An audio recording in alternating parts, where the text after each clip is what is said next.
EDC 2019! To set the world on fire! So people, the message at EDC is that we are all in this together. We are one people on one planet. And working together, we can make the world a better place. Our story begins right here on Earth. Greetings. Everyone you've ever met is from this planet. Even my old boss. People say to me, what's your favorite planet? They want me to say Saturn or Pluto. But I say Earth. It's Earth all the way.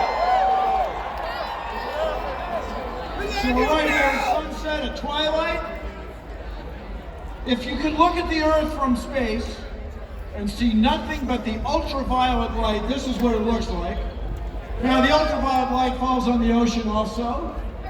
But putting it just on the land makes it easier to understand. So where it is dark, the ultraviolet is intense. Where it's less dark, it's less intense. So how many people here are not from Las Vegas?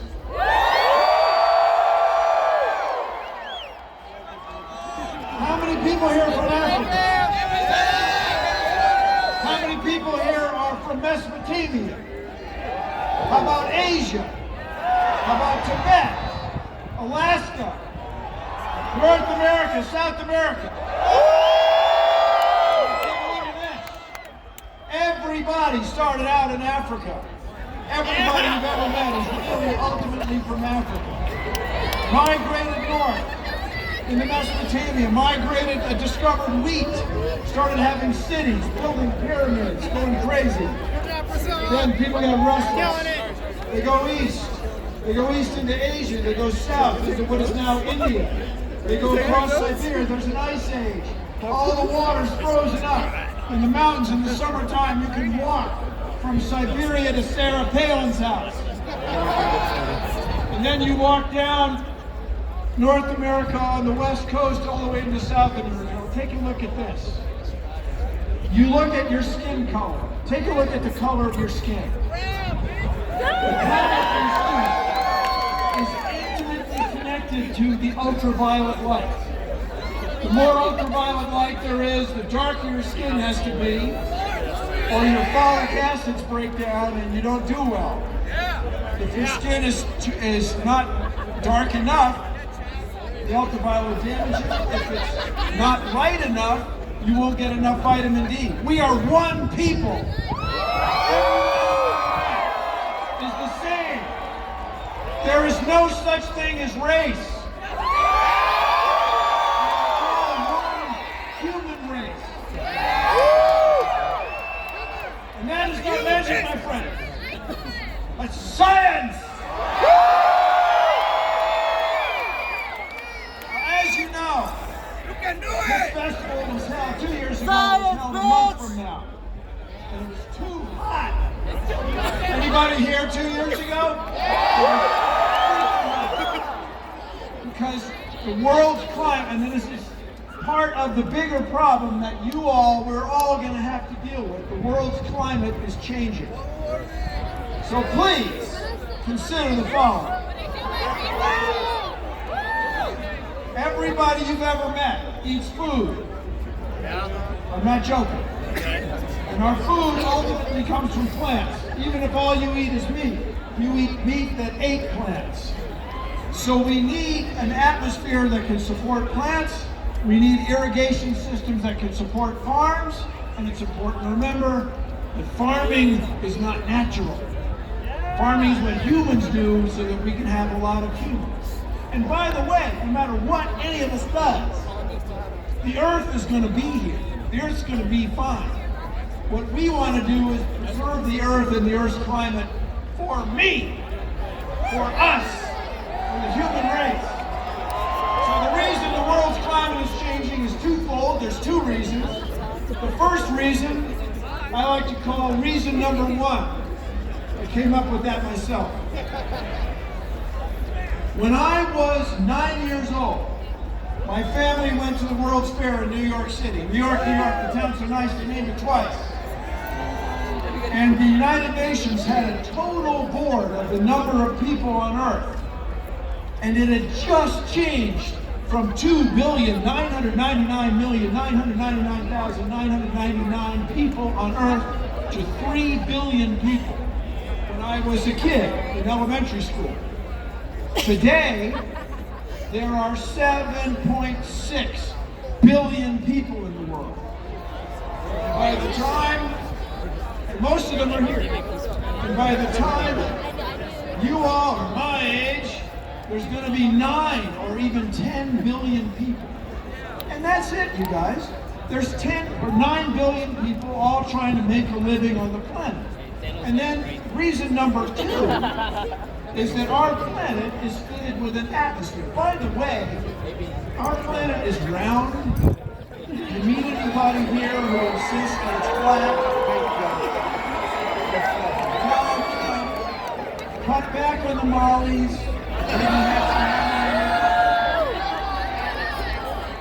But if you look at the Earth from space, the atmosphere is extraordinarily thin. If we had some amazing car that could drive straight up on some amazing road, you could drive for an hour at highway speed and be in outer space. Coming here on the access road, it would about 2.5 hours. You'd be in outer space. And that's it, you guys. There's 7.6 billion people trying to breathe and burn an atmosphere that's only as thick as the varnish on a classroom globe. And that's why the world's climate is changing. So what should we do? Should we run in circles screaming? No! You and I together are going to, dare I say it, change the world. There's 3 things we want for everybody on Earth. The first thing we find just a few kilometers, a few miles from here at Hoover Dam. We want clean water for everyone in the world. Clean water enables us to have health. People ask me, I've had journalists ask me over the years, what's the most important invention of humankind? And they want me to say light shows or smartphones. No, I think the biggest invention really was the sewer. Without sewers, you really don't, it's really unpleasant. So we want clean water for everybody. Clean water also enables us to have agriculture, farm food, and parties like this. Then the second thing we want, you can also see at Hoover Dam at night, we want electricity, renewably produced electricity for everybody in the world, renewable and reliable. If you drive around here, you will see miles and miles, kilometers, hectares, acres and acres of solar panels, along with the hydroelectric systems at Hoover Dam. We can do this. There is enough wind and sunlight in North America to run the whole place right now, if we just decided to do it. And if you could do one thing, one magic, one Harry Potter thing about climate change, you would raise the standard of living of women and girls. And to do that, we need to provide education to everybody. Everybody in every village, every tribe, every city, every rural area, every farm, every ag business, everywhere. And we can do it. We can do it because of our technology. The idea is to run landlines into, say, the middle of Africa. That'd be very, very difficult. But what we're going to do is have a constellation, as we call it, of spacecraft orbiting at a relatively low altitude, and we will hand the internet access from one satellite to another the same way we hand mobile phones from one person to another. We can do this, everybody. Clean water. water, renewable electricity, access to the internet for everybody in the world. And while we're doing that, I remind you that it's not a case of doing one thing and not the other thing. It's not a case of paying teacher salaries or building a new football stadium. You gotta do both. You gotta do everything all at once. And I submit to you there are two questions that everyone is asked. And if you meet somebody who says he or she has never asked this question, they're lying to you. They're lying to your face, as we say in middle school. Where did we come from? And are we alone in the universe? And if you want to answer those two questions, you have to explore space. Now everybody, I'm so old. How old are you? I'm a mechanical engineer. I finished my mechanical engineering requirements and I took one course from a famous astronomer named Carl Sagan. Carl Sagan was on The Tonight Show before Jimmy Fallon, before Jay Leno, was Johnny Carson. And he presented this idea of a spacecraft pushed through space by light, just sunlight. Although light has no mass, it has momentum. Those lights behind you are pushing on you ever so slightly. And this was a cool idea. But government support for this mission to Comet Halley was abandoned. So he started the Planetary Society in 1980. I joined. I'm a charter member. I got a letter in the mail. For those who aren't familiar with this, a letter was a plant-based information storage technology that would come to your house every day. I joined. Carl Sagan's kids watched the Science Guy show. And then I was asked to join the board of directors. At one of the board of directors meetings, I left the room. The other people took a vote, and now I'm the CEO of the Planetary Society. So I encourage you all to check us out at planetary.org. So last year I was on Stephen Colbert with a different model of a different solar sail spacecraft. We are going to launch it again on the 22nd of June. After we leave here, come on down to Orlando, then drive the rest of the way to the Space Coast.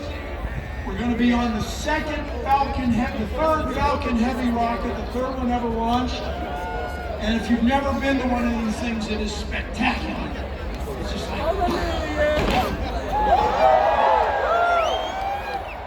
yeah, it's like that.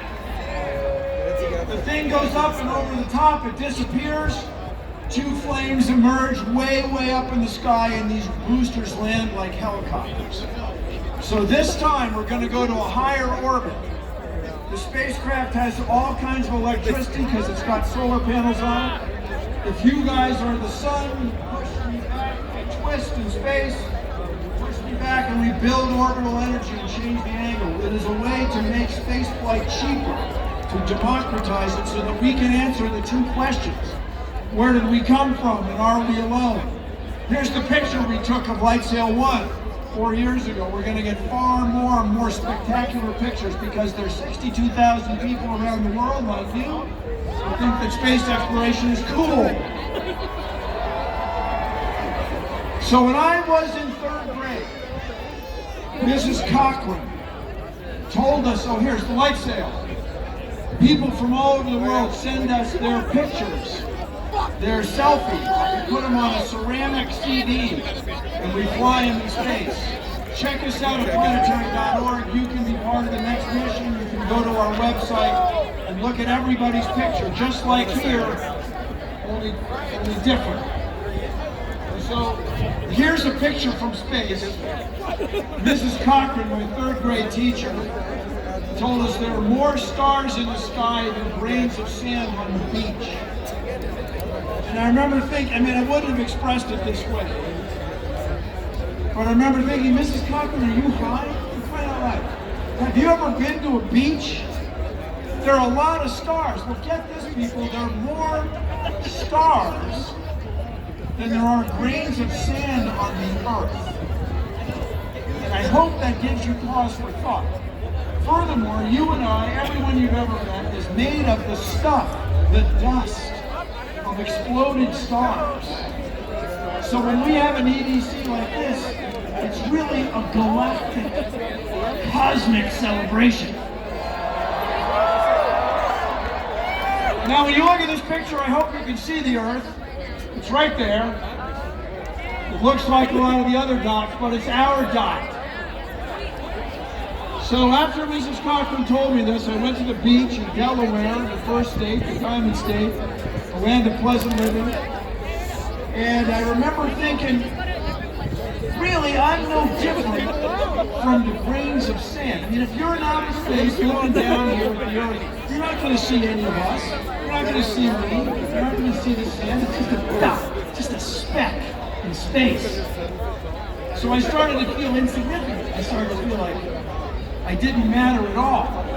Like I'm just a speck standing on these grains of sand, which are specks, which are in turn part of the Earth, which is just a speck. I'm a speck standing on a bunch of specks, which is part of a speck with a bunch of other specks in the middle of specklessness. I suck.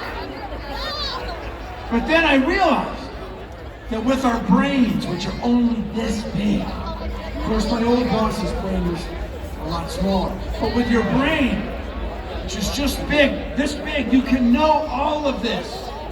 We can know our place in space, our place in the cosmos. We can understand that we are changing the climate. Just think what the world would be like if we had floods and droughts and severe storms and we didn't know what was happening, but we do. And with our brains, we can provide clean water, reliable electricity, renewably produced, and access to the internet, raise the standard of living and growth for everyone in the world. So my fellow EDCians, let's have a good party for the next couple days and working